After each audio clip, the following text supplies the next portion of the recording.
संतोष घ्या.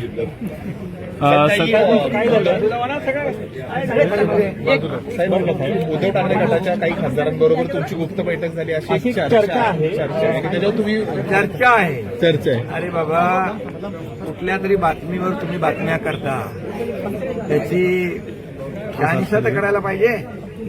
माझी कुणाची बैठक झाली नाही, कुठल्याही खासदारांच्या बरोबर बैठक झाली नाही, हे मी सकाळीच पण सांगितलं. आणि त्यामुळे खरं म्हणजे मी असं लपून चपून कधी काय कुठल्या बैठका कधी करतच नाहीये. माझं उघड काम असतं सगळं.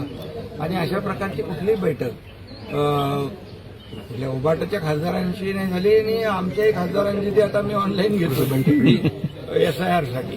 त्यामुळे ते एवढंच आहे की आपण देखील न्यूज चॅनलने एखादी कुठल्या तरी प्रिंट मीडियामध्ये बातमी आली, त्या बातमीचा आधार घेऊन बातम्या चालवणं टाळलं पाहिजे. सगळे तुमचे काय सनसनाटी ब्रेकिंग न्यूज, अरे असं करू नका.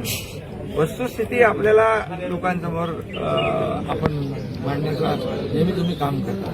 त्यामुळे शहानिशा करूनच, खात्री करूनच बातम्या दिल्या पाहिजे. ह्या अशा बातम्या काय आहेत. नारायण राणे साहेबांचा आज वाढदिवस आहे. नारायण राणे साहेबांना मी सकाळी शुभेच्छा दिल्या आणि ते त्यांचं उत्तम आरोग्य, दीर्घायुष्य आणि त्यांचं एवढ्या वर्षाचा कामाचा अनुभव, त्यांचं मार्गदर्शन सातत्याने मिळत राहू अशा प्रकारच्या त्यांना शुभेच्छा मी दिलेल्या आहेत. थँक्यू. तुम्हाला देखील सगळ्यांना शुभेच्छा. थँक्यू.